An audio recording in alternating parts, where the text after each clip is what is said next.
to me, push-ups and dips. I'm going to have Sarge get into the good push-up position.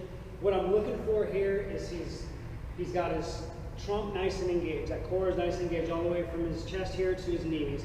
His hands right underneath his shoulders. He's got that nice vertical line going there. As he goes down, I want him to just put that chest right to the floor and then drive back up, pushing back up. What he's looking for is a slight pitch to the front, which is going to engage those chest muscles, and then he's going to go down and then come right back up. He works through those, nice and smooth, keeping that focus on the chest and not so much on the shoulder. A couple of variations we talked about is if I ask him to bring his hands into that diamond position, that's going to start to work those triceps. As he comes down, he's just going to put that chest right in the middle of his hands and drive back up. Like I said, that's going to enforce those triceps. Now if I ask him to bring those hands just outside of shoulder width, I'm not a big fan of this one because it puts more stress on the shoulders, but it is important to work those little muscles. And as he drives down and he comes back up, nice, smooth, controlled range of motion. The entire time as he works, he's keeping that core engaged. You're going to notice that his hips don't sag. Sarge, give me a bad one for him. Because those hips sag. You see how he had that curvy worm effect? That's not what we're looking for. He's nice and, now he's almost stay nice and tight again and come back to that range of motion. Fantastic. That's going to start working that core. Right, a couple more ways that we can scale that push-up is if we want to make it a little more challenging, we're going to elevate those feet. So I'll have Sarge get his feet up on the bench. He's going to keep that same position. You'll notice that core stays nice and lined up. Hands underneath the shoulders, and he's driving up and down, up and down. If we need to make it a little bit easier, I'm just going to turn him around and have him elevate that chest. And he's going to keep that same position the entire way through. We're going to keep that core nice and tight, and he's just going to work through his repetitions there. What I want you guys to think about is not what you can't do, but what you can do. If these things are still too challenging, move it up a little bit higher. Find those areas that, okay, I can get through this, and you progressively make it harder for yourself. Challenge yourself, make yourself work. Now what we'll talk about is we'll roll into the dips. The dips you can do at home, super simple exercise to do. You get 2 house chairs and set them up. The first one will go just a standard single chair. Sarge's going to keep those hands just outside, and he's going to go down and up, keeping everything nice and tight again. And then, if we want, challenge ourselves a little bit more. We take a second chair, another object, put it underneath the feet, and he does the same motion, down and up, down and up. The entire time, keeping everything nice and contracted, nice and locked down.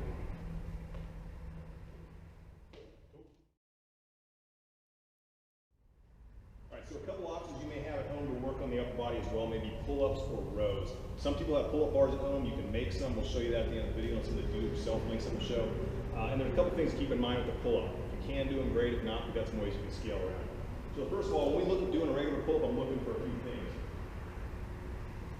When we get to the bottom position, we'll be nice and fully extended. Shoulders are open, chest is open, the body's ready to go. We're pulling using just the shoulders and the mid-back. So Ryan pulls himself all the way up till his chin's up over the bar. All the way back down under control, fully opening the shoulder and then back up. So as Ryan runs through a good range of motion, a few reps of this, you can see the body never changes, the movement stays the same. If you were to shorten the movement and stop here, where you still got tension in the arm and the shoulder, you have the higher likelihood of injuring yourself by pulling the muscle and or even tearing the muscle. Good, relax second round. The other option we have in doing pull-ups is you can do it on something like a set of rings. If you have rings at home, that's great. You know, it's not a big deal. We'll show you a couple other options there as well.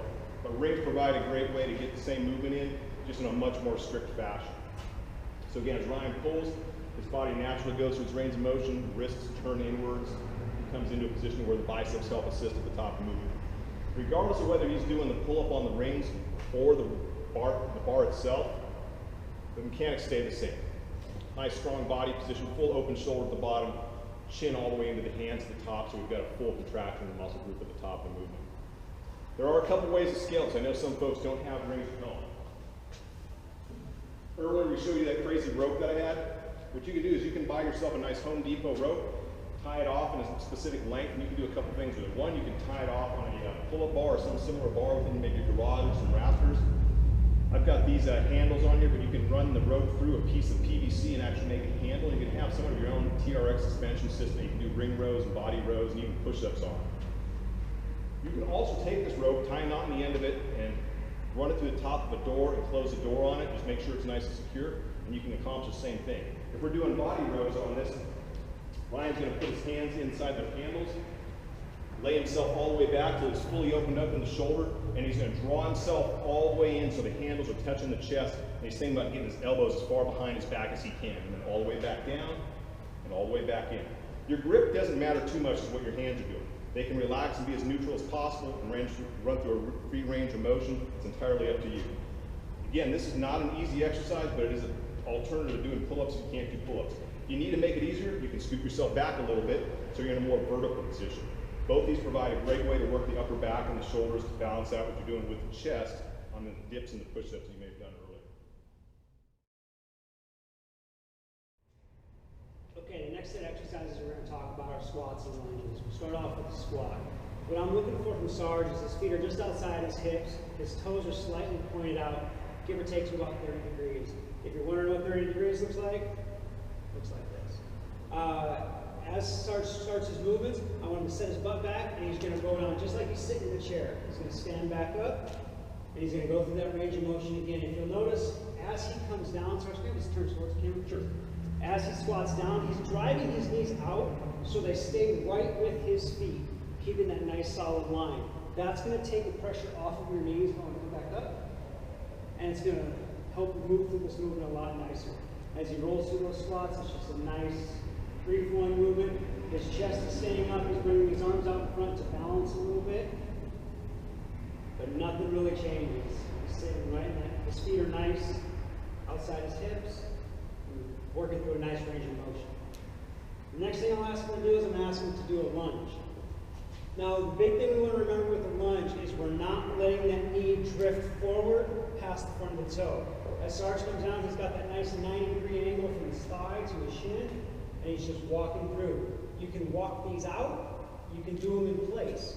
You can do forward lunges, you can do reverse lunges. Whatever you're doing, just keep that focus on keeping that knee stacked on top of that shin bone, on top of that ankle, and not letting it drift to the front. That's going to take a lot of the shear off of your knee.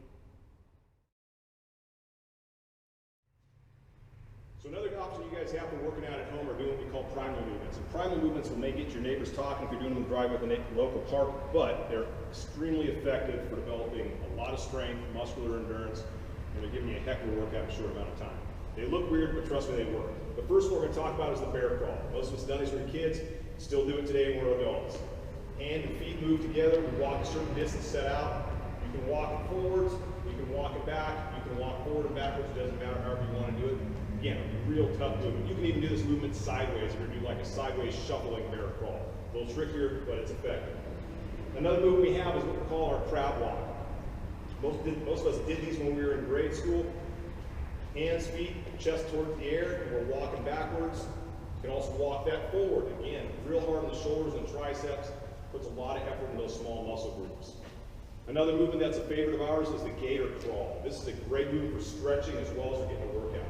We want to keep ourselves nice and low. Some people call this a Spider-Man walk, like you're Spider-Man at the side of a building. And again, walk out a certain distance, walk it back. The frog is the last one that we'll see people do, and this is again a real tough one for opening the hips, and again a good workout. So Brian will jump, land like a frog. Just picture a frog, jump and land. You've got the concept in mind. It doesn't take a huge hop to get a lot of effectiveness out of this workout. These can be small little jumps, but again, it provides a lot in a short amount of time. We've done workouts here in our gym where folks have laughed at us for doing them, but we provided a workout with all those movements combined and then a couple minutes of jump rope in between each one. So folks would have to, let's say, bear crawl for 20 yards, 2 minutes of jump rope. Then they had a crab walk back for 20 yards, 2 minutes of jump rope, et cetera, et cetera. Folks still tell me this day that's one of the toughest workouts they've done, and it didn't look like from the get-go.